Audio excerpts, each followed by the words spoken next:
একজন সাহাবী হযরত সাদ রাদিয়াল্লাহু তাআলা আনহু নবীকে ডাক দিয়া বললেন, ও পয়গম্বর, আমি বিয়ে করব।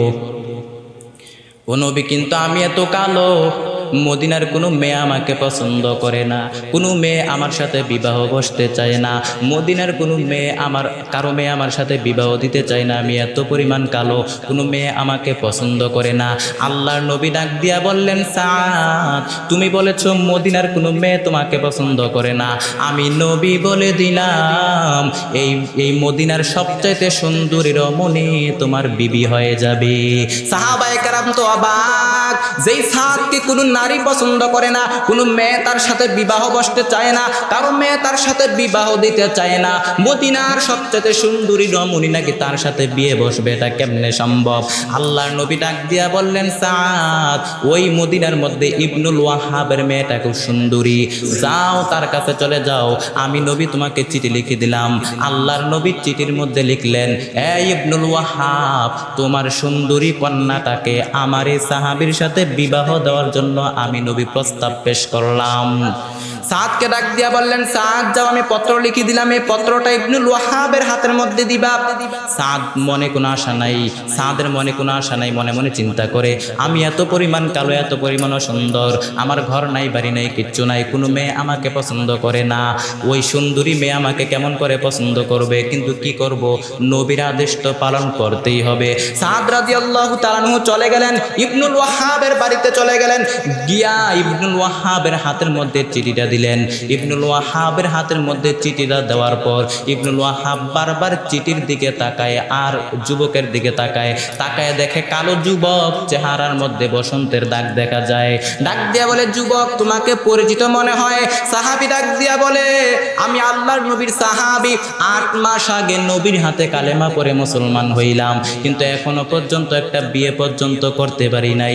আল্লাহর নবী পাঠাইছে তোমার সুন্দরী কন্যাটাকে আমার সাথে বিবাহ দেওয়ার জন্য, তাড়াতাড়ি ব্যবস্থা করেন। এইবার ইবনুল ওয়াহাব জানে তার টাকা নাই, কোনো পয়সা নাই, কোনো ধন সম্পদ নাই, যুবক কালো। ইবনুল ওয়াহাব ডাক দিয়া বললেন, তুমি তো খুব কালো, কিন্তু আমার মেয়েটা তো খুব সুন্দরী, তোমার সাথে কেমন করে বিবাহ দিব বলো, তবে চেষ্টা করে দেখি মেয়েটাকে রাজি করাইতে পারি কিনা। যাও, তুমি এখন চলে যাও, পরে সিদ্ধান্ত নিয়ে আমি তোমাকে জানাবো। এইবার সাদ রাদিয়াল্লাহু তাআলা আনহু মনে মনে চিন্তা করলেন, হায়রে, আমি বুঝতে পেরেছি, আমি এত পরিমাণ কালো, চেহারা সুন্দর, বুঝছি আমার সাথে মেয়ে বিবাহ দিতে চায় না, আমার কোনো ধন সম্পদ নাই, কোনো বাড়ি ঘর নাই, আমি গরিব, এজন্য বোধহয় তার মেয়েটাকে আমার সাথে বিবাহ দিবে না, আমি বুঝতে পেরেছি। এইবার সাদ রাদিয়াল্লাহু তাআলা আনহু মনটা খারাপ করে নবীজির দরবারের দিকে রওনা হয়ে গেল। এমন সময় ঘরের দরজার কিনারায় দাঁড়াইয়া ইবনুল ওয়াহাবের মেয়েটা সব কথা শুনলেন আর ডাক দিয়ে বলল, তাব্বা ইয়া আবি তালহানা, বাবা একটু এদিকে আসেন। কিছুক্ষণ পূর্বে একটা যুবক আমাদের বাড়িতে এসেছে, ও বাবা, আপনার হাতে কি যেন একটা পত্র দিল। ও বাবা, যুবক আপনাকে কি বলেছে? আপনার মনটা খারাপ কেন? ওই ইবনুল ওয়াহাব ডাক দিয়া বলতেছে, ওরে আমার মেয়ে কন্যা সন্তান, এই মদিনার জমিনের মধ্যে সুন্দরী মেয়েদের মধ্যে তুমি অন্যতম, কত ভালো ভালো জায়গা থেকে তোমার জন্য প্রস্তাব আসে, কত দামি দামি জায়গা থেকে প্রস্তাব আসে তোমার জন্য। আজকে নবী একটা প্রস্তাব পাঠাইছে, যুবক দেখতে কালো, সুন্দর, গরিব, টাকা নাই, পয়সা নাই, আমি বাবা হয়ে আমার মেয়েটাকে কেমন করে এমন একটা পাত্রের হাতে তুলে দিতে পারি? মেয়েটা ডাক দিয়া বললেন, আব্বা জান, প্রস্তাব কে পাঠিয়েছে? আপনি কি প্রস্তাব ফিরিয়ে দিয়েছেন নাকি? বলে, হ্যাঁ, আমি প্রস্তাব ফিরিয়ে দিয়েছি। মেয়েটা ডাক দিয়ে বললেন, আব্বা জান, আপনারা কি করলেন? আপনি কি একটু চিন্তা করে দেখেছেন? আমার বিয়ের প্রস্তাব পাঠিয়েছে স্বয়ং আল্লাহর নবী, দু জাহানের বাদশা রাসূল সাল্লাল্লাহু আলাইহি ওয়াসাল্লাম নিজে আমার বিয়ের প্রস্তাব পাঠিয়েছে। ও বাবা, আপনি যদি প্রস্তাব ফিরিয়ে দেন, নবী মনে মনে কষ্ট পাবে। ও বাবা, যুবকেরা তাড়াতাড়ি ডাকেন, আপনি প্রস্তাব ফিরিয়ে দেন না। ও বাবা, নবীর মনে আমি কষ্ট দিতে চাই না, যুবককে ফিরিয়ে আনেন। যুবক কালো হয়েছে তো কি হয়েছে, যুবক তো আল্লাহর নবীর সাহাবী, সব সময় নবীর দরবারে পড়ে থাকে। যুবকের মধ্যে তো দিনদারিতা আছে, আল্লাহর নবীর সাহাবী, কালো হয়েছে তো কি হয়েছে? ও বাবা, যেই নবী আমার বিয়ের জন্য প্রস্তাব পাঠিয়েছে, যে নবী আমার জন্য পাত্র নির্বাচন করেছে, সাদকে নির্বাচন করেছে, নবীর পছন্দের পাত্রের সাথে আমি বিবাহ বসবো, অন্য কারোর সাথে আমি বিয়ে বসবো না, অন্য কারোর সাথে বিবাহ বসবো না। অন্য কারোর সাথে বিবাহ বসবো না বাবা, আপনি রাজি হয়ে যান। এবার ইবনুল ওয়াহাব রাজি হয়ে গেল, মেয়েকে নিয়ে নবীর দরবারের দিকে রওনা হয়ে গেল। আল্লাহর নবী বিবাহের আয়োজন করলেন। বিবাহের আয়োজন করার পর আমার নবী সাদকে ডাক দিয়ে বললেন, সাদ বিয়ে তো করবা, মহারানার টাকা আদায় করে দাও। সাদ ডাক দিয়ে বলে, ও নবী আমার তো কিচ্ছু নাই, পরনের কাপড় ছাড়া কিচ্ছু নাই, একবার খাবার খাইলে আর একবার খানা জুটে না। নবী ডাক দিয়ে বললেন, মহারানা তো দিতেই হবে, মহারানা ছাড়া তো বিয়ে হবে না। ওয়া আতুহুন্না উজুরাহুন্না ফারিদা, মহারানা ফরজ করে দিয়েছেন কে? একমাত্র আল্লাহ তাআলা ফরজ করে দিয়েছেন, মহারানা দিতেই হবে। সাদ রাদিয়াল্লাহু তাআলা আনহু ডাক দিয়ে বললেন, ও পয়গম্বর আমার তো কিচ্ছু নাই, টাকা নাই, আমি তো গরিব, আপনি তো জানেন। ও নবী আপনি যেহেতু বিয়ের সমস্ত আয়োজন করেছেন, আপনি মহারানার টাকাটা ব্যবস্থা করে দেন। আল্লাহ নবী সাল্লাল্লাহু আলাইহি ওয়াসাল্লাম উসমান রাদিয়াল্লাহু তাআলা আনহু নোমান রাদিয়াল্লাহু তাআলা আনহুর কাছ থেকে 200 দিনার নিলেন। 200 দিনার নেওয়ার পর সাদের হাতে দিয়ে বললেন, সাদ যাও এই দিনারটা 200 দিনার নিয়ে বাজার করে নিয়ে আসো, বিবাহের বাজার করে নিয়ে আসো। সাদ রাদিয়াল্লাহু তাআলা আনহু বিয়ের বাজারের জন্য রওনা হয়ে গেলেন মদিনার বাজারে। বিয়ের বাজার করতেছেন, এমন সময় কে যেন ডাক দিয়ে আওয়াজ করে ডাক দিয়ে বলতেছে, সাদ তুমি কি জানো বিয়ের বাজার তো করতে আসছো, তুমি কি জানো জিহাদের কিন্তু ডাক এসেছে, যুদ্ধের ডাক এসেছে, ও কাফেরদের সাথে মুসলমানদের যুদ্ধ শুরু হয়ে গেছে, স্বয়ং আল্লাহর নবী যুদ্ধের ময়দানে চলে গেছে। সাদ রাদিয়াল্লাহু তাআলা আনহু মনে মনে চিন্তা করলেন, বিয়ের পিড়িতে বারবার বসা যাবে, কিন্তু জিহাদের সুযোগ তো বারবার আসবে না, জিহাদের ডাক তো বারবার আসবে না। এবার সাদ রাদিয়াল্লাহু তাআলা আনহু বিয়ের টাকা দিয়া, মহারানার টাকা দিয়া বিয়ের বাজার না করে একটা ঘোড়া কিনলেন আর একটা ঢাল তরবারি কিনলেন। ঘোড়া আর ডাল তরবারি কিনা রওনা হয়ে গেলেন ওই যুদ্ধের ময়দানের দিকে, ওহুদের ময়দানে। ওহুদের ময়দানে যাওয়ার পর যুদ্ধ করতে করতে একটার পর একটা কাফের বেঈমানদেরকে দুনিয়ার জমিন থেকে বিদায় করে জাহান্নামের মধ্যে পাঠাচ্ছে। বীরের মতো যুদ্ধ করতে করতে হযরত সাদ রাদিয়াল্লাহু তাআলা আনহু এক পর্যায়ে শহীদ হয়ে গেলেন, শাহাদাত বরণ করলেন। এই খবর যখন আমার নবীর কানের মধ্যে গেল, আমার নবী দৌড়াইয়া সাদের সামনে এসে দাঁড়ায় গেলেন। তাকায় দেখেন সাদের দেহটা এক জায়গায় পড়ে আছে, মস্তকটা আরেক জায়গায় পড়ে আছে। আমার নবী চোখের পানি ছেড়ে কান্না শুরু করলেন। আবার একটু পরে হাসেন, কিছুক্ষণ কান্না করেন, আবার একটু পরে হাসেন। সাহাবায়ে কেরাম ডাক দিয়ে বললেন, ও পয়গম্বর আপনি একটু কান্না করেন আবার একটু হাসেন, কারণটা কি? ইতিপূর্বে এমন আচরণ তো আপনার মধ্যে লক্ষ্য করি নাই। নবী ডাক দিয়ে বললেন, ও সাহাবায়ে কেরাম আমি কেন কান্না করতেছি জানো? আমি নবী দেখতে পাইলাম আমার সাদ দুনিয়ার জমিন থেকে বিদায় হয়ে গেল। আমি নবীর মহব্বতে বিবাহের সব আয়োজন আমি নবী রেডি করলাম, বিয়েটা পড়াই দিব। এমন সময় সাদ যুদ্ধের ময়দানে এসে যুদ্ধ করে করে শাহাদাত বরণ করলো, শাহাদাত বরণ করে ফেললো, আল্লাহর রাস্তায় শহীদ হয়ে গেল। শুধু তাই না, দুনিয়ার জমিনে একটা মেয়েকে স্ত্রী হিসাবে কাছে নিতে পারে নাই। এজন্য আমি নবী আফসোস করে কান্না করতেছি। আমার হাসার কারণ কি জানো? কেন হাসতেছি জানো? আমি নবী দেখতে পাইলাম আমার সাদ দুনিয়ার জমিন থেকে বিদায় হওয়ার সঙ্গে সঙ্গে আমি নবী দেখতে পাইলাম আমার ওই সাদকে নেওয়ার জন্য জান্নাতের সুন্দরী সুন্দরী হুরগুলো এমনভাবে দৌড়াইয়া আসতেছিল, তারা আমার সাদকে সংবর্ধনা দেওয়ার জন্য প্রতিযোগিতা শুরু করে দিয়েছে। এই কথা বলার পর আল্লাহর নবী চেহারাটা ঘুরায় নিলেন। সাহাবায়ে কেরাম ডাক দিয়া বললেন, ও পয়গম্বর আপনি চেহারাটা ঘুরায় নিলেন কেন? নবী ডাক দিয়া বললেন, ও সাহাবায়ে কেরাম আমার যে সাদ দুনিয়ার সুন্দরীকে গ্রহণ না করে আমি নবীর মহাব্বতে আল্লাহর দিন কায়েমের জন্য জীবনটাকে উৎসর্গ করে দিল, আমার সাদকে নেওয়ার জন্য জান্নাতের সুন্দরী সুন্দরী হুরগুলো এমনভাবে দৌড়াদৌড়ি শুরু করে দিয়েছে, প্রতিযোগিতা করা শুরু দিয়েছে। দূরে দূরে দৌড়াই আসতেছিল, এমনভাবে জোরে জোরে দৌড়াইয়া আসতেছিল। জোরে জোরে দৌড়াইয়া আসার কারণে ওই সুন্দরী নারীদের হুরদের কাপড় চোপড়গুলো ঠিক থাকে নাই। এজন্য আমি নবী লজ্জায় চেহারাটা ঘুরে নিয়েছি। আশিক হু বেরাদারায়ে শাহেন শাহেদ আলম, আশিক হু বেরাদারায়ে শাহেন শাহেদ আলম, সুন্নত কি पैरवी करते रहो हर जहर दम, सुन्नत की पैरवी करते रहो हर जहर दम।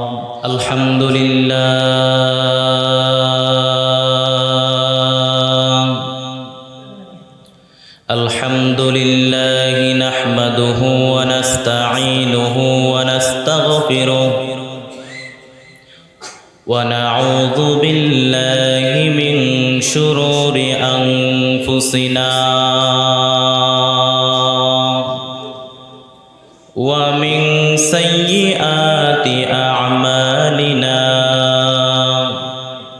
من يهده الله فلا مضل له ومن يضلله فلا هادي له ونشهد أن لا إله إلا الله وحده لا شريك له لا ضد له ولا ند له ولا مثل له ونشهد أن سيدنا وسندنا وحبيبنا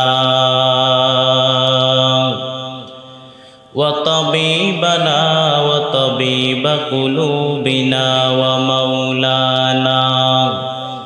ومولانا محمدا عبده ورسوله صلى الله تعالى عليه وعلى آله وأصحابه وبارك وسلم تسليما كثيرا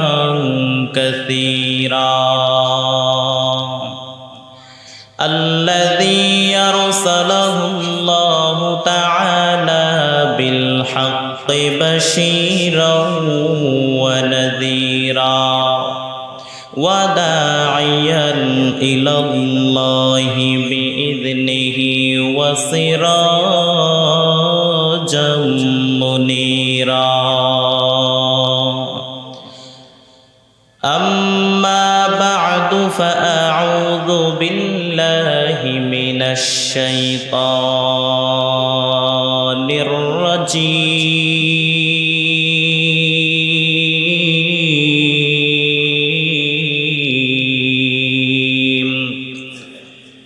بسم الله الرحمن الرحيم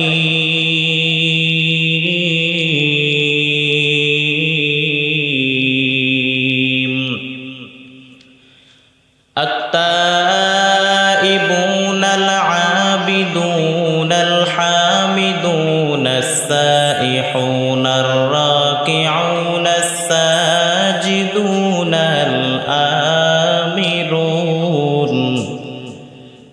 الآمرون بالمعروف والناهون عن المنكر والحافظون لحدود الله وبشر المؤمنين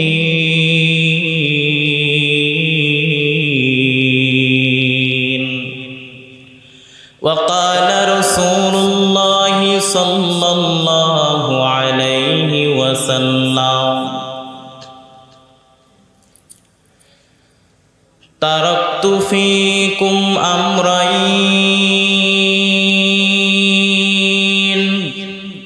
لن تضلوا ما تمسكتم بهما كتاب الله وسنة رسوله صدق الله مولانا العظيم وصدق رسوله النبي الكريم ونحن على ذلك من الشاهدين والشاكرين والذاكرين والحمد لله رب العالمين.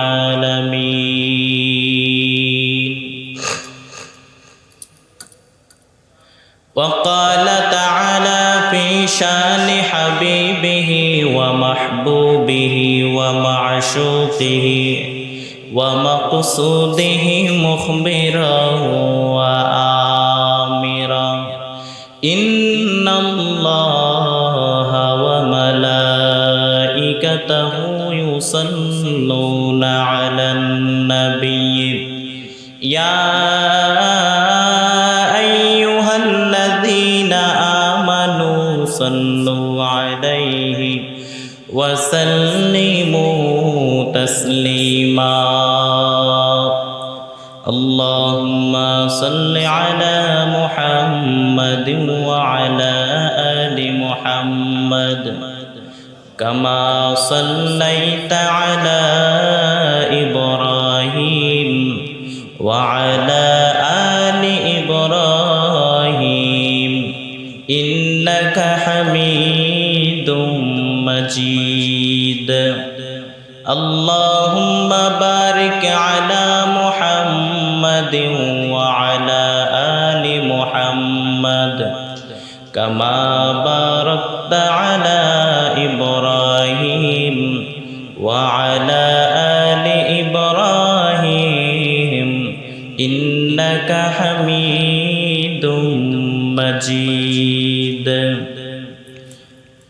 মোহাব্বতের সাথে আল্লাহর জিকির করেন লা ইলাহা ইল্লাল্লাহ লা ইলাহা ইল্লাল্লাহ লা ইলাহা ইল্লাল্লাহ লা ইলাহা ইল্লাল্লাহ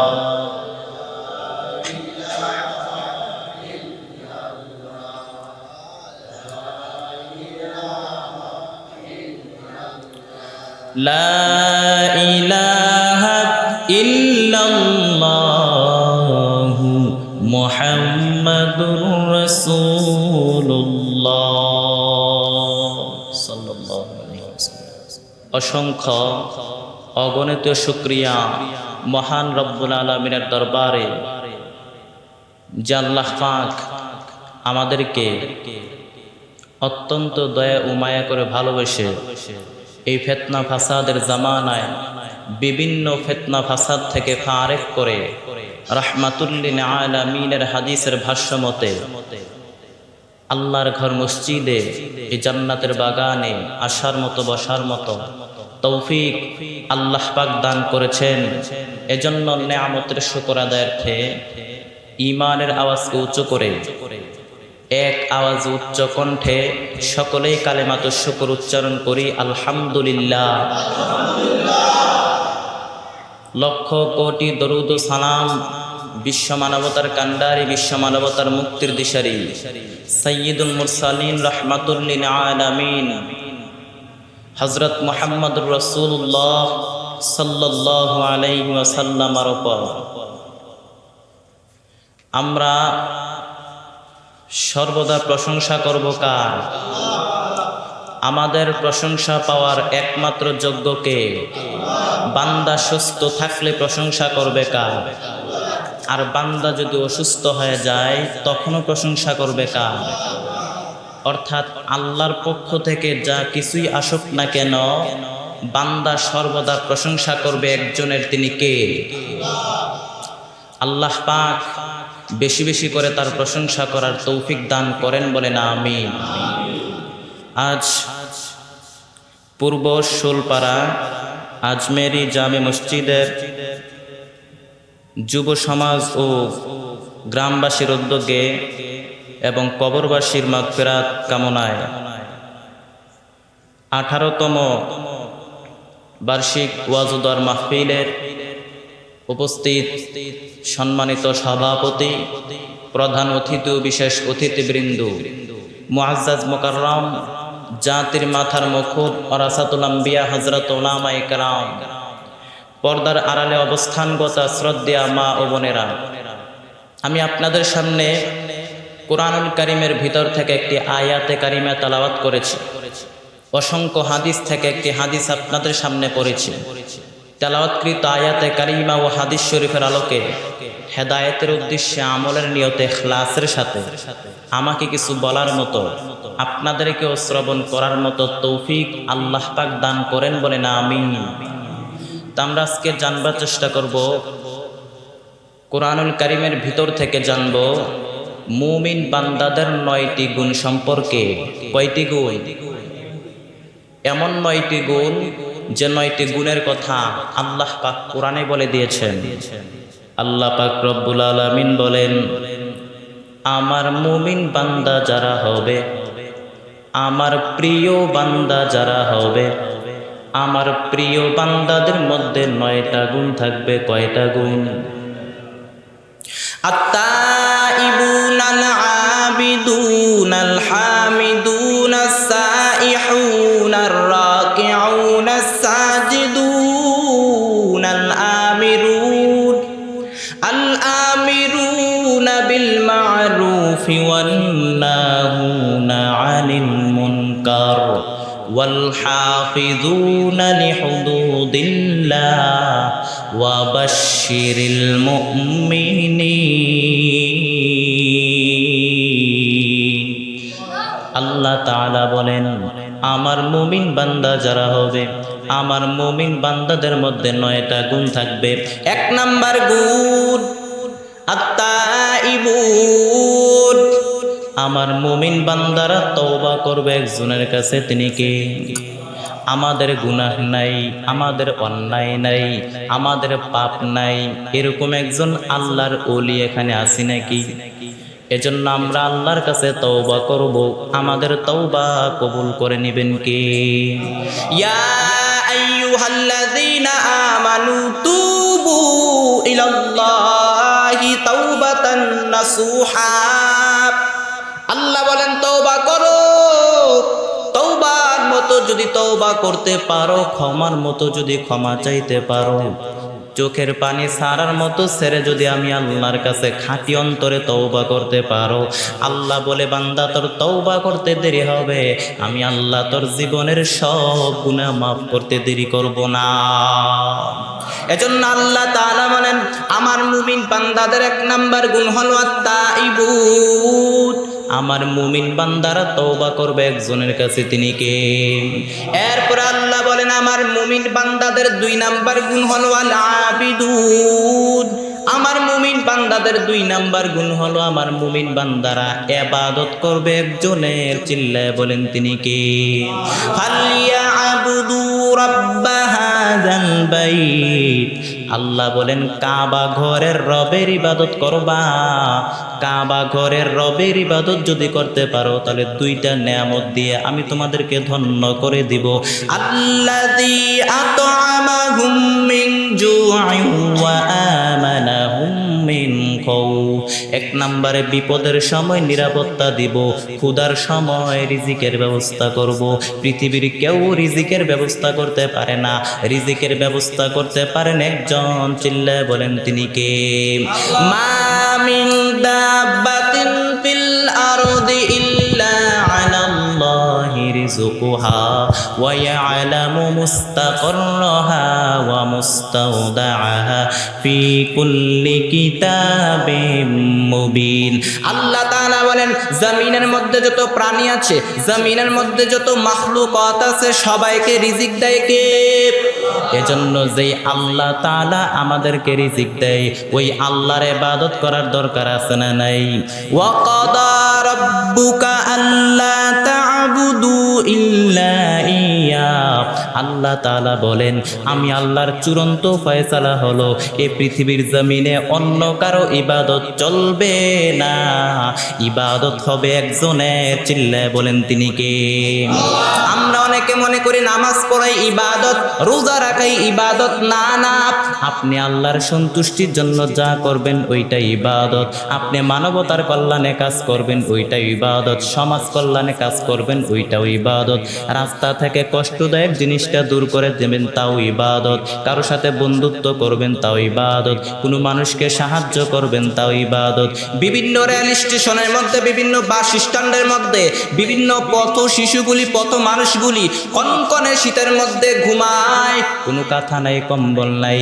তাদের গায়ে যদি আপনি গিয়া কম্বল দিয়ে আসতে পারেন, কাঁথা দিয়ে আসতে পারেন শীতের মধ্যে, ওইটাও ইবাদত হিসাবে কবুল করে নেবেন কে? এরপর আপনি আপনার পরিবারের সাথে সময় দেন, আপনার স্ত্রীর সাথে সময় দেন, ওইটাও ইবাদত হিসাবে কবুল হয়ে যাবে। শুধু তাই না, আল্লাহর নবী বলেন, কেউ যদি কাউকে ভালো কাজের পরামর্শ দেয়, আদাল্লু আলাল খাইরি কাফাইলিহি। আল্লাহর নবী বলেন, কেউ যদি কাউকে ভালো কাজের পরামর্শ দেয়, ভালো কাজ করলে যেই সওয়াব, পরামর্শ কইরা দেখায় দিল সেই সওয়াব। শুধু তাই না, আল্লাহর নবী বলেন মা বিন মুসলিমিন ইয়াগরিসু গারসান আও ইয়াজরাউ জারআন, কোন ব্যক্তি একটা গাছ লাগাইলো, ওই গাছ থেকে পাখি ফুল খায়, ফল খায়, মানুষ ওই গাছের ছায়া দিয়ে উপকৃত হয়। যে ব্যক্তি গাছ লাগাইলো ওই ব্যক্তির আমলনামায় সাদাকার সওয়াব লিখে দেয় কে? এর শুধু তাই না, আল্লাহর নবী বলেন তুমি তোমার ভাইয়ের দিকে তাকাইয়া মুস্কি হাসি দিবা, তাবাসসুমুকা ফি ওয়াজহি আখিকা সাদাকা। আল্লাহর নবী বলেন তুমি তোমার ভাইয়ের দিকে তাকাইয়া মুস্কি হাসবা, এত সাদাকার সওয়াব লেখা হয়ে যাবে। এজন্য ইবাদত করব কার? যা করব একমাত্র আল্লাহর জন্য করব, যা করব একমাত্র আল্লাহর সন্তুষ্টির জন্য করব। আমি যা করব একমাত্র কার জন্য করব? ইন্না সালাতি ওয়া নুসুকি ওয়া মাহিয়ায়া ওয়া মামাতি লিল্লাহি রাব্বিল আলামিন। আমার নামাজ, আমার কুরবানি, আমার জীবন, আমার মরণ একজনের জন্য হতে হবে, তিনি কে? লিল্লাহি রাব্বিল আলামিন।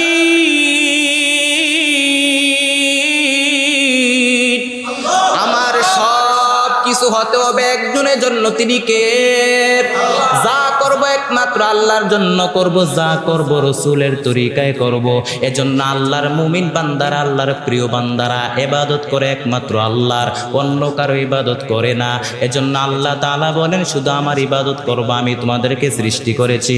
মা খালাকাতুল জিন্না ওয়াল ইনসা ইল্লা লিয়াবুদুন, মা খালাকাতুল জিন্না ওয়াল ইনসা বাখাজুজ ইবাদত নিস্তে মাকসুদ আজ্জাহা।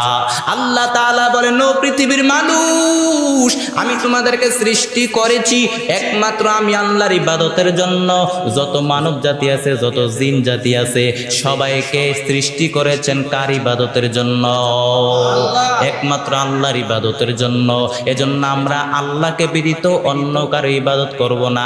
আপনি যদি আল্লাহকে ছাড়া অন্য কারো ইবাদত করেন, আপনি মুমিন থাকতে পারবেন না, আপনি মুশরিক হয়ে যাবেন।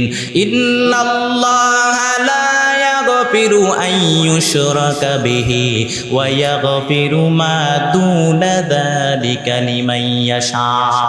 আল্লাহ তাআলা বলেন আমি আল্লাহ চাইলে তোর জীবনের সব গুনাহ মাফ করে দিব, কিন্তু শিরকের গুনাহ আমি আল্লাহ ক্ষমা করব না। শিরক মানে আল্লাহর সাথে কাউকে অংশীদার বানানো, আল্লাহর জায়গায় অন্য কাউকে বসানোর নাম হচ্ছে শিরিক। শিরিকের গুনার কোনো ক্ষমা নাই। লা ইন আশরাকতা লা ইয়াহবাতান্না আমালুকা ওয়া লা তাকুনান্না মিনাল খাসিরিন। আপনি যদি আল্লাহর সাথে শিরক করেন, আপনার সব আমল বাতিল হয়ে যাবে। শুধু বাতিলই হবে না, আপনার ঠিকানা হবে জাহান্নাম। এজন্য আমরা ইবাদত করব একমাত্র আল্লাহর, আল্লাহকে ছাড়া অন্য কারো ইবাদত করব না। আমাদেরকে আল্লাহ সৃষ্টি করেছেন কেন? তার ইবাদতের জন্য। এজন্য আল্লাহ বলেন আমার প্রিয় বান্দাদের 2 নাম্বার বৈশিষ্ট্য হলো আমার প্রিয় বান্দারা অন্য কারো ইবাদত করে না। আমার প্রিয় বান্দারা, মুমিন বান্দারা ইবাদত করবে একমাত্র কার? এরপর আল্লাহ বলেন আমার প্রিয় বান্দাদের 2 নাম্বার গুণ আল হামিদুন। আমার প্রিয় বান্দারা সকাল সন্ধ্যা, সকালে বিকালে, বিপদে আপদে সর্বদা প্রশংসা করে কার? সাব্বাহা লিল্লাহি মা ফিস সামাওয়াতি ওয়া মা ফিল আরদি ওয়া হুয়াল আজিজুল হাকীম। আল্লাহ তাআলা বলেন আসমান এবং জমিনের মধ্যে যত প্রাণী আছে, যত মাখলুকত আছে, যা কিছু আছে, সবাই প্রশংসা করে কার? আল্লাহর নবী বলেন আল্লাহ তাআলা ওই বান্দাকে বেশি মহব্বত করেন যেই বান্দা খাওয়ার সময় প্রশংসা করবে কার? আল্লাহর নবী বলেন আল্লাহ তাআলা ওই বান্দাকে বেশি পছন্দ করেন যেই বান্দা পান করার সময় সময়ও প্রশংসা করবে কার? আমরা জন্মলগ্ন থেকে মৃত্যু পর্যন্ত যদি আল্লাহর প্রশংসা করতে থাকি, আল্লাহর তাসবিহ পড়তে থাকি, জন্মলগ্ন থেকে মৃত্যু পর্যন্ত যদি আল্লাহর প্রশংসা করতে থাকি, আল্লাহর প্রশংসা করে কখনো শেষ করা যাবে নাকি? কুল্লাউ কানাল বাহরু মিদাদাল লিকালিমাতি রাব্বি লানাফিদাল বাহরু ক্বাবলা আন তানফাদা কালিমাতু রাব্বি ওয়ালাউ জিনা বিমিসলিহি মাদাদা। আল্লাহ তাআলা বলেন, পৃথিবীতে যত সাগর আছে সব সাগরের পানিগুলোকে যদি কালি বানায় দাও, এই পৃথিবীর মধ্যে সবচাইতে বড় মহাসাগরের নাম হচ্ছে প্রশান্ত মহাসাগর, দ্বিতীয় মহাসাগরের নাম হচ্ছে আটলান্টিক মহাসাগর। আল্লাহ তাআলা বলেন, পৃথিবীর মধ্যে যত বড় বড় সাগর আছে, এই বড় বড় সাগরের পানিগুলোকে যদি কালি বানায় দাও, পৃথিবীর মধ্যে যত গাছ আছে সব গাছের পাতাগুলোকে যদি খাতা বানায় দাও, পৃথিবীর পানি নামক কালি দিয়া পৃথিবীর গাছের পাতা নামক খাতার উপরে যদি আমি আল্লাহর প্রশংসা লিখতে শুরু করে দাও, তাসবিহ লিখতে শুরু করে দাও, তারপরও আমি আল্লাহর প্রশংসা লিখে লিখে কখনো শেষ করতে পারবা না। এজন্য আমরা প্রশংসা করব কার? আমরা সকাল সর্বদা প্রশংসা করব একমাত্র আল্লাহর। আল্লাহর নবী সাল্লাল্লাহু আলাইহি ওয়াসাল্লাম মসজিদে নববীর মধ্যে ইমামতিতে দাঁড়ায় গেলেন, আল্লাহু আকবার বলে নামাজ শুরু করলেন, রুকুতে গেলেন, রুকু থেকে দাঁড়াইয়া পড়লেন রব্বানা ওয়ালাকাল হামদ। এক সাহাবী অতিরিক্ত তাসবিহ পড়লো, হামদান কাসিরান তাইয়িবান মুবারাকান ফিহি। আল্লাহর নবী নামাজ শেষ করলেন, নামাজ শেষ করার পর ডাক দিয়া বললেন, ও সাহাবায়ে কেরাম, আমি তো তোমাদেরকে শিখিয়েছি রব্বানা ওয়ালাকাল হামদ। এক সাহাবী অতিরিক্ত তাসবিহ পড়েছো, কোন সাহাবী পড়েছো? দাঁড়াও। কেউ দাঁড়ায় না ভাই। আল্লাহর নবী ডাক দিয়ে বললেন, সাহাবী কে পড়েছো? দাঁড়াও, আমি তোমাকে কিচ্ছু বলবো না। হঠাৎ করে এক সাহাবী দাঁড়ায় গেল, ডাক দিয়া বলে, ও পয়গম্বর, আমি এই তাসবিহ পড়েছি। নবী ডাক দিয়া বললেন, ও সাহাবী, তোমারে তো আমি অতিরিক্ত তাসবিহ শিখাই নাই, তুমি কেন অতিরিক্ত তাসবিহটা পড়লা? সাহাবী ডাক দিয়া বললেন, ও পয়গম্বর, আল্লাহর প্রশংসা করতে আমার এত ভালো লাগে, আল্লাহর তাসবিহ পড়তে আমার এত মজা লাগে, আমি যখন আল্লাহর প্রশংসা করতে শুরু করে দেই, অল্প করলে আমার পোষায় না। আল্লাহর নবী ডাক দিয়া বললেন, সাহাবী, তোমার কোনো টেনশন নাই, তুমি তো দেখো নাই, আমি তো নামাজের মধ্যে ছিলাম, আমি নবী দেখেছি তোমার এই অতিরিক্ত তাসবিহ সবটা আল্লাহর কাছে কে কার আগে পৌঁছায় দিবে 30 জনেরও বেশি ফেরেশতা আসমানের প্রতিযোগিতা করা শুরু করে দিয়েছে। সাব্বাহা লিল্লাহি মা ফিস সামাওয়াতি ওয়া মা ফিল আরদি ওয়া হুয়াল আজিজুল হাকিম। আসমান এবং জমিনের মধ্যে যা কিছু আছে সবাই প্রশংসা করে কার? এজন্য আমরা প্রশংসা করব একজনের, তিনি কে? এজন্য আল্লাহ বলেন, আমার প্রিয় বান্দাদের 2-3 নাম্বার গুণ হলো, আমার প্রিয় বান্দারা প্রশংসা করে একমাত্র আমি আল্লাহ। এরপরে আল্লাহ তাআলা বলেন, আমার প্রিয় বান্দাদের 4 নাম্বার গুণ as-সাইহুন। as-সাইহুনের ব্যাখ্যা হলো 3টা। 1 নাম্বার ব্যাখ্যা হলো আল মুজাহিদুন, আল্লাহর প্রিয় বান্দারা আল্লাহর রাস্তায় জিহাদ করে। 2 নাম্বার ব্যাখ্যা হলো আল্লাহর প্রিয় বান্দারা ভ্রমণ করে, সফর করে। 3 নাম্বার ব্যাখ্যা হলো as-সাইমুন, আল্লাহর প্রিয় বান্দারা রোজা রাখে, নফল রোজা রাখে, ফরজ রোজা রাখে। রোজা রাখার দরকার আছে না নাই? আল্লাহর নবী বলেন, রমজানের ফরজ রোজার পরে শাওয়াল মাসের 6টা রোজা যে ব্যক্তি রাখবে, মান সামা রমাদানা সুম্মা আতবাহু সিত্তুম মিন শাওয়াল কানা কাসিয়ামুদ দাহার। আল্লাহর নবী বলেন, রমজানের ফরজ রোজার পর শাওয়াল মাসের 6টা রোজা যে ব্যক্তি রাখবে, সে যেন সারা বছর রোজা রাখলো। আল্লাহর নবী আশুরার রোজা রাখতেন 2টা, আরাফার রোজা রাখতেন, আইয়ামে বীজের রোজা রাখতেন 3টা, 13, 14, 15।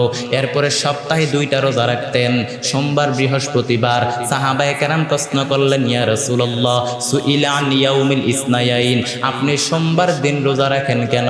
আল্লাহর নবী বলেন, ফিহি উলিতু, আমি এই দিনের জন্মগ্রহণ করেছি, শুকরিয়া স্বরূপ রোজা রাখি, এজন্য রোজা রাখেন। পুরস্কার দিবেন কে?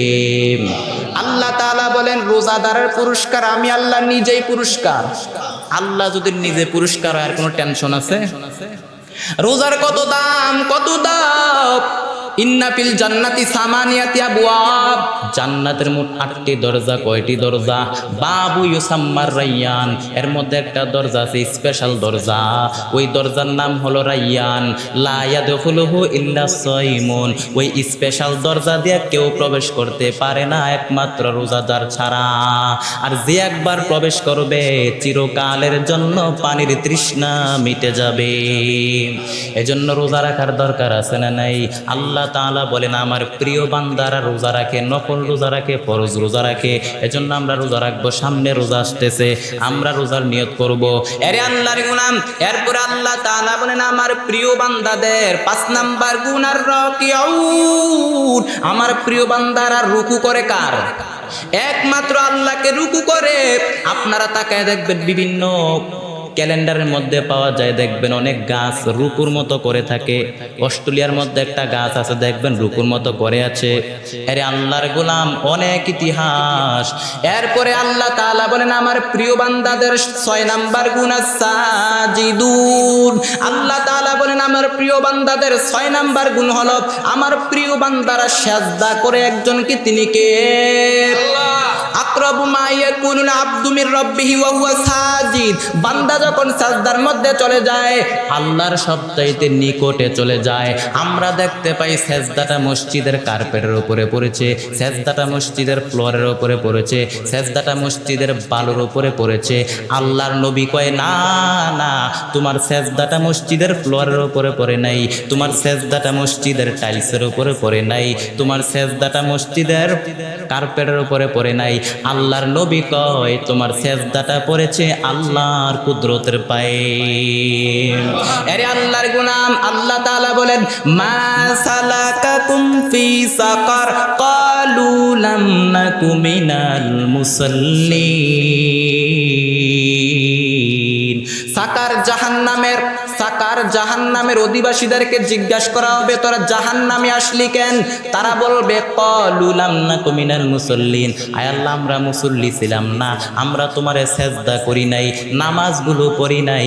আল্লাহ তাআলা তখন কুদরতের পা দেখায় বলবেন আমারে সেজদা কর। ও মিয়া, আল্লাহরও কুদরতের পা আছে, হাত আছে, তবে কেমন আছে আমরা জানি না। আল্লাহর যেমন থাকা দরকার ঠিক তেমন আছে। লাইসা কামিসলি শাইআ, তার মতো কেউ নাই, তিনি তার মতো। তার সমতুল্য হতে পারে এমন কেউ আসমানেও নাই, জমিনেও নাই। ওয়ালাম ইয়াকুল্লাহু কুফুয়ান আহাদ, তার সমতুল্য কেউ আছে নাকি?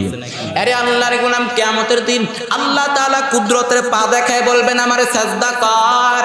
যারা দুনিয়ার জমিনে আল্লাহকে সাজদা করেছে, ফরজ নামাজগুলি পড়েছে, আল্লাহর ফরজ হুকুমগুলি মেনেছে, তারা মুহূর্তের মধ্যে আল্লাহু আকবার বলে সাজদার মধ্যে লুটে পড়বে। আর যারা দুনিয়ার জমিনে আল্লাহকে সাজদা করে নাই, ফরজ নামাজ গুলো পড়ে নাই, আল্লাহর ফরজ হুকুমগুলো মানে নাই, তাদের পিঠটাকে লোহার মতো শক্ত করে দিবেন কি? ফলে তারা আল্লাহকে সেজদা করতে পারবে না। এরপরে আল্লাহ বলেন যা তোরা এখন তোদের ঠিকানা হলো জাহান্নাম, জাহান্নামে যাবি, কারণ তোরা দুনিয়ার জমিনে আমাকে সেজদা করস নাই। আলিম উলামারা কত বয়ান করেছে, কোরআনের মধ্যে আমি আল্লাহ জানায় দিয়েছি।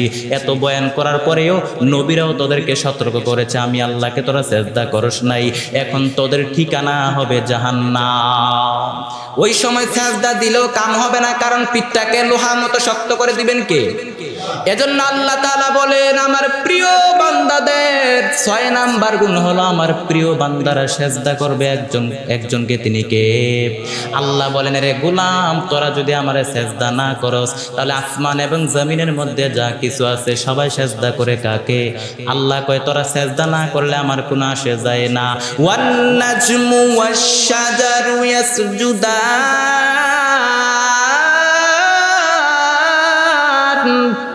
মাথার উপরে যত তারা দেখা যায়, জমিনের মধ্যে যত গাছপালা দেখা যায়, সবাই সেজদা দেয় কাকে?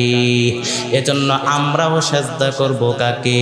এজন্য আল্লাহ তাআলা বলেন আমার প্রিয় বান্দাদের 6 নাম্বার গুণ হলো আমার প্রিয় বান্দারা সেজদা দেয় একমাত্র আমি আল্লাহকে।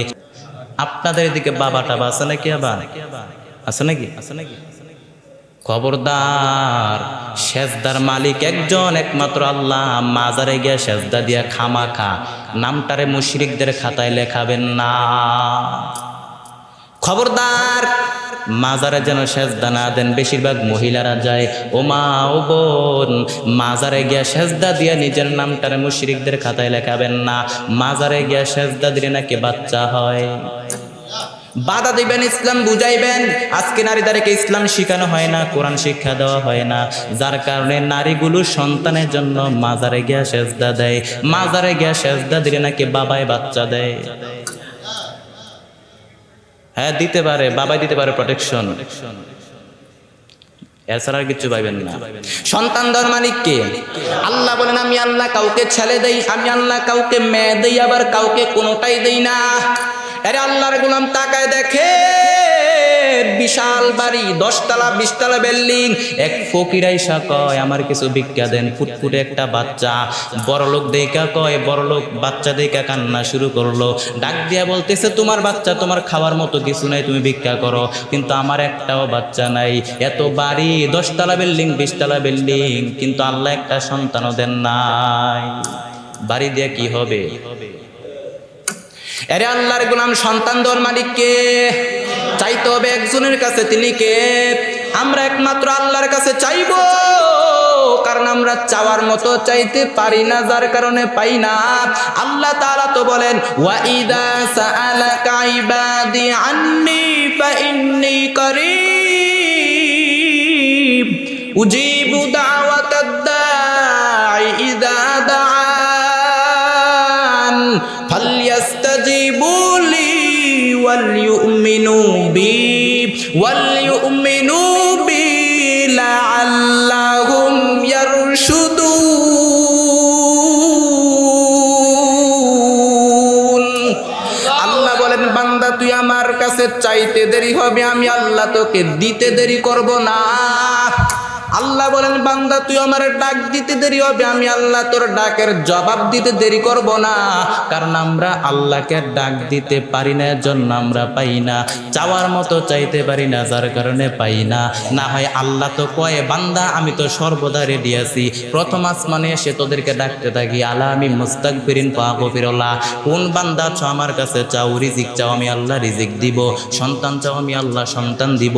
আল্লাহ তো প্রথম আসমানে এসে বান্দাদেরকে ডাকতে দেখেন। আমরা চাই না, চাওয়ার মতো চাইতে পারি না, যার কারণে পাই না। কিন্তু আল্লাহ তো সর্বদা আমাদেরকে দেওয়ার জন্য প্রস্তুত হয়ে থাকেন। আরে আল্লাহর গোলাম, নবীর উম্মত, এজন্য আমরা চাইবো একজনের কাছে, তিনি কে? এজন্য আল্লাহ তাআলা বলেন, আমার মুমিন বান্দাদের, প্রিয় বান্দাদের 6 নাম্বার গুণ হলো, আমার প্রিয় বান্দারা বাবার পায়ে গিয়ে সেজদা দেয় না, আমার প্রিয় বান্দারা সেজদা করে একমাত্র আমি রবকে। এজন্য সেজদা করব কাকে? এরপরে আল্লাহ তাআলা বলেন, আমার প্রিয় বান্দাদের 7 নাম্বার গুণ, আল আমিরুনা বিল মা'রুফি ওয়ান নাহুনা আনিল মুনকার। আল্লাহ তাআলা বলেন, আমার প্রিয় বান্দারা সৎ কাজে আদেশ করে, অসৎ কাজ থেকে নিষেধ করে। এখন আমরা অসৎ কাজ থেকে নিষেধ করতে চাই না, ভালো কাজে আদেশ দিতে চাই না, আরো গন্ডগোল লাগাই দেই। যেইখানে পানি ঢালার দরকার ওইখানে তেল দেয়। এরকম আছে না নাই? তেল দেওয়ার লোক আছে না নাই? ঝগড়া থামায় দিতে চায় না, বরং আরো লাগাই দেয়। লাগাই দিলে লাগাস কেন, মজা লাগে। অথচ আল্লাহর নবী ঝগড়া বন্ধ করে দিতেন। আল্লাহর নবী মক্কার জমিন থেকে মদিনায় হিজরত করলেন। মদিনার জমিনে গিয়ে দেখলেন 2টা গোত্রের মধ্যে মারামারি, 120 বছর পর্যন্ত মারামারি। এই মারামারি কেউ বন্ধ করতে পারে না। 120 বছর পর্যন্ত মারামারি, কেউ মারামারি বন্ধ করতে পারে না। আউস এবং খাজরাজ, এই 2টা গোত্রের মধ্যে কঠোর মারামারি, দ্বন্দ্ব। বাপ মরলে ছেলেকে ওসিয়ত করে যায়, বাবা আমি তো মরে গেলাম, তুই তাদেরকে কোবাবি, আমারে মারছে তুইও মারবি। নাতি মরে গেল, কয়ে আমারে মারছে তুইও মারবি।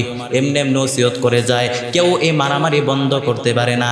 আল্লাহর নবী যখন মক্কার জমিন থেকে মদিনায় হিজরত করলেন, মদিনায় হিজরত করার পর মাত্র 1 সপ্তাহের ব্যবধানে আমার নবী তাদেরকে ঝগড়া মিটমাট করে দিলেন। আল্লাহর নবী ঝগড়া লাগলে ঝগড়া বন্ধ করে দিতেন, আর আমরা এখন ঝগড়া লাগায় দেই। লাগাই কি লাগায় না? আমি তো নিজের চোখেও দেখি মাঝে মাঝে, একজনের তেল দেয় তো লাগাই দেয়, পুরা গন্ডগোল। না না, এটা নবীর আদর্শ না। নবীর আদর্শ হলো ঝগড়া লাগলে ঝগড়া থামায় দিবেন। এরে আল্লাহর গোলাম নবীর উম্মত, বলছিলাম ভালো কাজে আদেশ দাও, অসৎ কাজ থেকে নিষেধ করো। অসৎ কাজে নিষেধ করার দরকার আছে না নাই? আমরা অসৎ কাজে নিষেধ করতে চাই না, মানুষকে আরো উৎসাহ দেই খারাপ কাজ করার জন্য।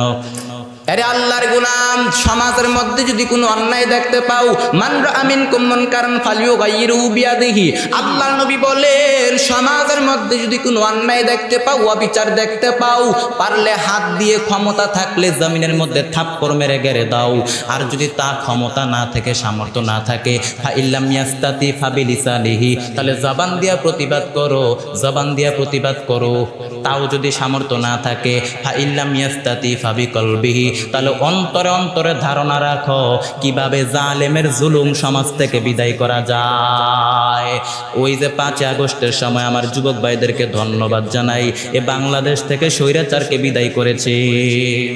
এজন্য মুমিন বান্দাদের গুণ হচ্ছে, মুমিন বান্দারা কি করে? অন্যায় কাজে বাধা দেয়, জালেমের জুলুমকে বাধা দেয়।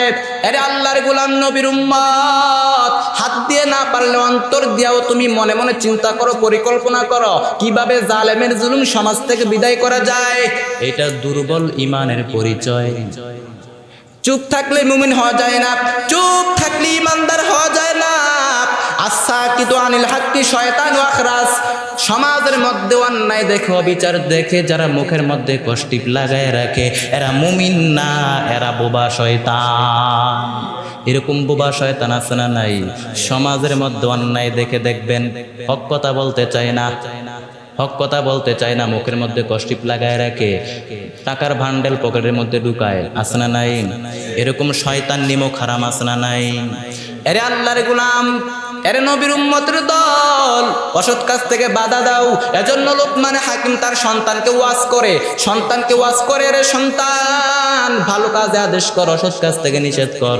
কারণ তুই একা ভালো হলেই হবে না, একা নামাজি হলেই হবে না, সমাজটারও ভালো বানাইতে হবে, সমাজটারও নামাজি বানাইতে হবে। কেননা আযাব আর গজব যখন আসবে, শুধু জালেমরা মরবে না, আলেমরাও মরবে। এজন্য ভালো কাজে আদেশ দেওয়ার দরকার আছে না নাই? অসৎ কাজ থেকে নিষেধ করবেন। এজন্য আল্লাহ তাআলা বলেন আমার প্রিয় বান্দাদের 7 নাম্বার গুণ হলো আমার প্রিয় বান্দারা ভালো কাজে আদেশ দেয়, 8 নাম্বার গুণ হলো অসৎ কাজ থেকে নিষেধ করে। এরপর আল্লাহ তাআলা বলেন, ভালো করে শুনেন এই জায়গাটা, আল্লাহ তাআলা বলেন ওয়াল হাফিজুনা লিহুদুদিল্লাহ, আমার প্রিয় বান্দাদের 9 নাম্বার গুণ হলো আমার প্রিয় বান্দারা আমি আল্লাহর দেওয়া সীমানাকে তারা রক্ষা করে, আমি আল্লাহর দেওয়া বর্ডারকে তারা রক্ষা করে। হুদুদের তাফসীর আসছে 2টা, আল হালাল আল হারাম। আমার মুমিন বান্দারা হারাম খায় না, আমার মুমিন খায় হালাল। কুলু মিম্মা ফিল আরদি হালালান তাইয়্যিবা, আল্লাহ বলেন আমি আল্লাহ জমিনের মধ্যে যেটা হালাল করেছি ওইটা খাও, যেটা হারাম করেছি হারামের কাছে যাইও না। কারণ আল্লাহর নবী বলেন ইন্নাল্লাহা তাইয়্যিব লা ইয়াকবালু ইল্লা তাইয়্যিবা, আল্লাহ তাআলা নিজে পবিত্র, তিনি যেটা গ্রহণ করবেন ওইটাও হওয়া লাগবে পবিত্র, অর্থাৎ তিনি হালাল ব্যতীত হারাম গ্রহণ করেন না। আল্লাহর নবীর একজন সাহাবী, জলিল কদর সাহাবী, এত বড় সাহাবী, মক্কার পাশে কাবা ঘরের পাশে দোয়া করতে করতে কান্না করতে করতে শেষ। সব সাহাবায়ে কেরাম মনে করলেন আজকে এই সাহাবীর সব দোয়া কবুল হয়ে যাবে, কারণ যেইভাবে কান্নাকাটি করা শুরু করছে, যেইভাবে দোয়া করা শুরু করছে, আজকে এই সাহাবীর সব দোয়া কবুল হয়ে যাবে। আল্লাহর নবী বললেন তোমরা কি তাই মনে করো নাকি? মা তাআমুহু হারাম, সে যা খায় হারাম খায়। মা সাওবুহু হারাম, সে যে কাপড় পরে পোশাক পরে ওইটা হারাম টাকার কিনা। মাশরাবাহু হারাম, সে যে শরাব খায় ওইটা হারাম হারাম। আইয়াস্তাজাবালা, আল্লাহর কি ঠেকা পড়ছে তার দোয়াটা কবুল করার? তার মানে আল্লাহর নবীর একজন সাহাবী এত বড় সাহাবী হওয়ার পরেও, আল্লাহর নবীর সাহাবী হওয়ার পরেও হারাম ভক্ষণ করার কারণে আল্লাহ তাআলা দোয়া কবুল করেন না। শুধু তাই না, বাইতুল্লাহর কিনারায় দাঁড়াইয়া দোয়া করলে আল্লাহ তাআলা দোয়া ফেরত দেয় না। অনেকে বলে হুজুর বাইতুল্লাহর গিলাফ ধরে যত দোয়া করলাম, বাইতুল্লাহর দিকে তাকাইয়া যতটা দোয়া করলাম, আল্লাহ তাআলা একটা দোয়াও ফেরত দেয় নাই। ওই বাইতুল্লাহর কিনারায় যে বাইতুল্লাহর দিকে তাকাইয়া দোয়া করলে আল্লাহ তাআলা দোয়া ফেরত দেয় না। আল্লাহর নবীর সাহাবী হওয়ার পরেও বাইতুল্লাহর কিনারায় দাঁড়াইয়া দোয়া করে, কান্না করে করে দোয়া করে, কিন্তু হারাম ভক্ষণ করার কারণে আল্লাহ দোয়া কবুল করেন না। তার মানে হারাম আল্লাহর দরবারে যায় না। হারাম যদি পাহাড় সমপরিমাণ হয় কোনো লাভ নাই, 10 তলা 20 তলা মসজিদ মাদ্রাসা করেন কোনো লাভ নাই। আর হালাল যদি সামান্য হয় ওইটার মধ্যে বরকত ঢুকাইয়া দিয়েছেন কি? এরপরে দেখবেন যারা হালাল খায় তাদের কোনো টেনশন নাই, যারা হালাল খায় তাদের ঘুমে কোনো ডিস্টার্ব নাই। যেখানে রাত ওইখানেই কাজ। সারাদিন পরিশ্রম করার পর এমনভাবে নাক টাইনা ঘুম দেয়, ট্রাকের ইঞ্জিনও ফেল। আর দাওয়াতের অনুষ্ঠানে গেলে তো কোনো কথাই নাই, কোবাই কোবাই শামসু, ঠিক কিনা? আর যারা হারাম খায় এদের কোনো ঘুম নাই, এদের টেনশন। বিবি কথা শুনে না, স্ত্রী কথা শুনে না, সন্তান কথা শুনে না, শুধু রোগ আর রোগ, ডায়াবেটিস। ডাক্তারের পরামর্শ নিয়ে ফজরের আগে রাস্তার মধ্যে দৌড়ায়, রাস্তা মাপা লাগে, কিছু খাইতে পারে না। কিছু কপাল পোড়া দেখা যায় ডাক্তারের পরামর্শ নিয়ে ফজরের আগে রাস্তার মধ্যে দৌড়াদৌড়ি করে দেখি, কিন্তু কপাল পোড়া নামাজ পড়ার জন্য মসজিদে যায় না। মকুন সুসুতি নামাজে পানজে গানা ফাওয়াইলুল লিল মুসাল্লিনাল্লাযিনা মুমিনারা ইনামাজ এমদাদ ইস্তাঈনু আয়াতে করআ বাখা আয়াতে কদ আফলাহা রায়া দেখুন গৌরকুন দার মানিয়াজদিল সাদিকুন।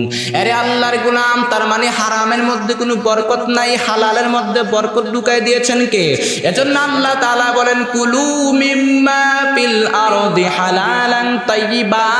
আমি আল্লাহ জমিনের মধ্যে যেটা হালাল করেছি ওইটা খাও, যেটা হারাম করেছি হারামের কাছেও যাইও না। এর আল্লাহর গোলাম, এবার আপনারা জবাব দেন, এই বাংলার জমিনে কুত্তা বেশি না গরু বেশি? এখন আপনারা বলেন, কুত্তায় বাচ্চা দেয় কয়টা বছরে? কমপক্ষে তো 6-7টা দেয়। আর গরুতে বাচ্চা দেয় কয়টা? একটা। এইবার আপনারা জবাব দেন, বাংলাদেশে লক্ষ কোটি কোটি গরু জবাই হয়, এরপর আবার ইন্ডিয়া থেকেও আনা লাগে, পাস করা লাগে, এরপরও হয় না। এবার আপনারা বলেন, এই বাংলার জমিনে কুত্তা বেশি না গরু বেশি? গরু বেশি। ব্যাপার কি? ব্যাপার কি? জবাব হলো হালালের মধ্যে বরকত, হারামের মধ্যেও কোনো বরকত নাই। এখন কি আপনারা বুঝছেন? আরে আল্লাহর গোলাম, হালাল টাকার কোনো বিকল্প নাই, হালাল টাকার কোনো বিকল্প নাই। কারণ যে ব্যক্তি কাজ কইরা খায় ওই ব্যক্তি আল্লাহর বন্ধু। যে ব্যক্তি দিন মজুর করে কাজ করে খায়, নগদ টাকা কাজ করে খায়, ওই ব্যক্তি আল্লাহর বন্ধু। আর আমরা আল্লাহর বন্ধু খোঁজ করি কোথায়? নিজে আল্লাহর বন্ধু হতে চাই না, অন্যকে খোঁজ করি যে আল্লাহর বন্ধু কোথায়। এরে আল্লাহর গোলাম, কাজ করে খাওয়া আল্লাহর বন্ধু। এরে নবীর উম্মতের দল, হালালকে প্রাধান্য দিতে হবে। হালাল খাইলে দোয়া কবুল হবে না, হারাম খাইলে দোয়া কবুল হবে না, হারাম খাইলে দোয়াও কবুল হয় না, আল্লাহর দরবারে যায় না। এজন্য আমরা হালাল খাওয়ার চেষ্টা করব। আমরা কোনটা খাই বেশি? হালাল খাই না হারাম খাই? দুনটাই খাই। কোনটা খাই বেশি? হারাম। হারাম বেশি। নিজের প্রশ্ন নিজেই ধরা। তার মানে দোয়া কবুল হবে কিভাবে? এজন্য আমরা হালাল খাওয়ার চেষ্টা করব। আমাদের দোয়া কবুল করে নেবেন কে? আরে আল্লাহর গোলাম, এরপরে হুদুদের 2 নাম্বার তাফসীর হলো ফারাইজিল্লাহ। আল্লাহর প্রিয় বান্দারা আল্লাহর ফরজকে হেফাজত করে। আল্লাহ তাআলা জমিনের মধ্যে যেটা ফরজ করেছেন, মুমিন বান্দা কখনো ফরজকে ছেড়ে দেয় না। কারণ মুমিন জানে নফলে ছাড় আছে, সুন্নতে ছাড় আছে, ফরজে ছাড় আছে নাকি? ফরজে বেলা মার, এজন্য ফরজ ছাড় দেওয়া যাবে না। ফারাইজিল্লাহ, আল্লাহর জমিনের মধ্যে আল্লাহর ফরজ কায়েম করার দরকার আছে না নাই? ফরজের আন্দোলনের দরকার আছে না নাই? আরে আল্লাহর গোলাম, নবীর উম্মত, আল্লাহ তাআলা বলেন এই 9টা গুণ যারা অর্জন করতে পারবে, এতক্ষণ 9টা গুণের কথা আপনাদের সামনে আলোচনা করলাম, এই 9টা গুণ যদি আপনারা অর্জন করতে পারেন, আমি আপনি যদি অর্জন করতে পারি, আমাদেরকে প্রিয় বান্দা বানায় দিবেন কে? আত্তাইবুনাল আবিদুনাল হামিদুনাস সাইহুনার রাকিউনাস সাজিদুনাল আমিরুনা বিল মা'রুফি ওয়ান নাহুনা আনিল মুনকার ওয়াল হাফিজুনা লিহুদুদিল্লাহ ওয়া বাশশিরিল মুমিনিন। আরে আল্লাহর গোলাম, এই 9টা গুণ অর্জন করার তৌফিক আল্লাহ পাক দান করেন, বলেন আমিন। আরে যুবক, আপনারা মাহফিল দিয়েছেন, এই মাহফিলকে সাজাইছেন, এই মাহফিল থেকে কিছু নিয়ে যাওয়ার দরকার আছে না নাই? আরে আল্লাহর গোলাম যুবক, এই একটা যুবকও যদি মাহফিলের মধ্যে তওবা করে নিতে পারো, যুবক আপনাদের কাছে নসিহত, আল্লাহর স্মরণ থেকে গাফেল হয়ে যেও না। আল্লাহকে স্মরণ করো, 5 ওয়াক্ত নামাজগুলো পড়ো, 5 ওয়াক্ত নামাজ পড়ো, মা বাবার খেদমত করো, গুনাহ কইরো না। এর যুবক, তুমি তো জানো না তোমার মরণ কখন হয়ে যাবে, তুমি তো জানো না তোমার মরণ কখন হয়ে যাবে। আরে যুবক, তাকায় দেখো, তোমার মতো কত যুবক 5 ওয়াক্ত নামাজ পড়ে নামাজ বাদ দেয় না। তোমার মতো কত যুবক স্কুল কলেজে পড়ে, ভার্সিটিতে পড়ে, 5 ওয়াক্ত নামাজ পড়ে 1 ওয়াক্ত নামাজও বাদ দেয় না। তোমার মতো কত যুবক শ্রমিকের কাজ করে, ড্রাইভারি করে, কৃষি কাজ করে, রিক্সাও চালায়, নামাজ পড়ে 1 ওয়াক্ত নামাজও বাদ দেয় না। তুমি কেন পড়তে পারবা না রে যুবক? বালিশের সাথে মাথার লাগে একটু চিন্তা করো। আমার মতো কত যুবকেরও তো মরণ হয়ে যায়, ঘুমের ঘরও মরণ হয়ে যায়, অ্যাক্সিডেন্টও তো মরণ হয়ে যায়, হায়াত মৌতের কথা তো বলা যায় না। এর যুবক, এই দুনিয়াটা কিচ্ছুই না, মরণের পরে মনে হবে একটা দুঃস্বপ্ন ঘটেছিল আমার, আসলে দুনিয়ার জমিনটা কিচ্ছু না। এজন্য যুবক, সময় থাকতে আল্লাহর কাছে তওবা করে নাও।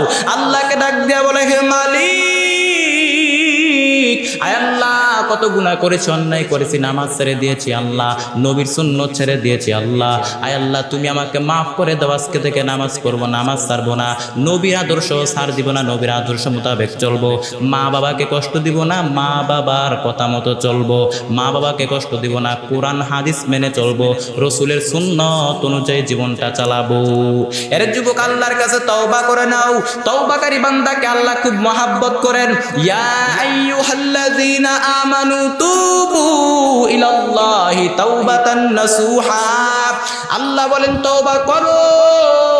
তওবার মতো যদি তওবা করতে পারো, ক্ষমার মতো যদি ক্ষমা চাইতে পারো, চোখের পানি ছাড়ার মতো ছেড়ে যদি আমি আল্লাহর কাছে খাঁটি অন্তরে তওবা করতে পারো, বান্দা তোর তওবা করতে দেরি হবে, আমি আল্লাহ তোর গুনাহ মাফ করতে দেরি করব না।